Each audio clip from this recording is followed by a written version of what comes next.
Presenting youth education application. અહીં તમને ધોરણ 1 થી 12 ના સ્પર્ધાત્મક પરીક્ષાના ગુજરાતી તથા ઇંગ્લિશ મીડિયમ માટેના તમામ પાઠ્યપુસ્તકની PDF ફાઇલ તથા વિડિયો લેક્ચર તેમજ અહીં તમે દરેક વિષયની બ્લુપ્રિન્ટ પ્રમાણે પરીક્ષાના પેપર તથા સોલ્યુશન મેળવી શકો છો અને વિષય અનુસાર મટીરીયલ પણ તૈયાર કરી શકો છો, એ પણ તદ્દન ફ્રી. તો અત્યારે જ આ એપ્લિકેશન ડાઉનલોડ કરો અને લિંક ડિસ્ક્રિપ્શનમાં આપેલ છે.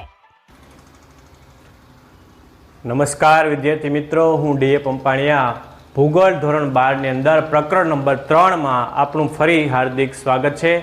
મિત્રો, અમારી ચેનલને સબસ્ક્રાઇબ કરો, લાઇક કરો, શેર કરો અને આઇકોન બેલ પ્રેસ કરો, જેથી બધા પ્રકારના નોટિફિકેશન તમારા સુધી મળતા રહે.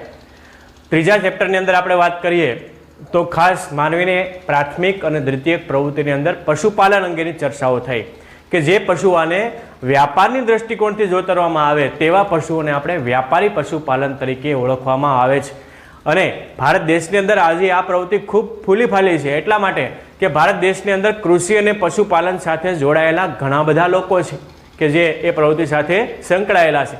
તો આજે હવે આપણે પશુપાલનની પ્રવૃત્તિ પછીને આપણે જે વાત કરવાની છે અને એ વાત છે મિત્રો ખેતીની.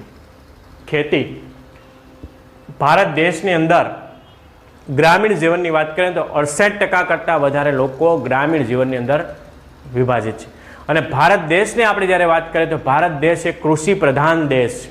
ભારત દેશને ઓળખવો હોય તો એક કૃષિ પ્રધાન દેશ તરીકે તેને ઓળખવામાં આવે છે.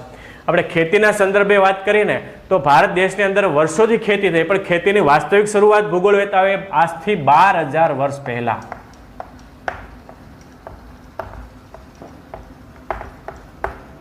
થઈ. ભૂગોળ વેતાવ્યું કે ખેતીની શરૂઆત આજથી 12,000 વર્ષ પહેલા થઈ હોય એવું માનવામાં આવે છે. મિત્રો, ખેતીની શરૂઆત પાછળ કેટલાક ઐતિહાસિક કારણો રહેલા છે, કેટલાક એની દંતકથાઓ પણ છે અને કેટલીક એની હવે દાખલા તરીકે કોઈ પણ વ્યક્તિ જ્યારે કોઈ એક ફળ હોય અને ફળ ખાધા પછી એનો ઠળિયો જે નીકળે છે એટલે કે એનું બીજ એ ફેંકી દે છે અને ફેંકી દીધા પછી વરસાદ આવે છે, તડકો આવે છે, એને એટમોસ્ફિયર એટલે વાતાવરણ મળે છે,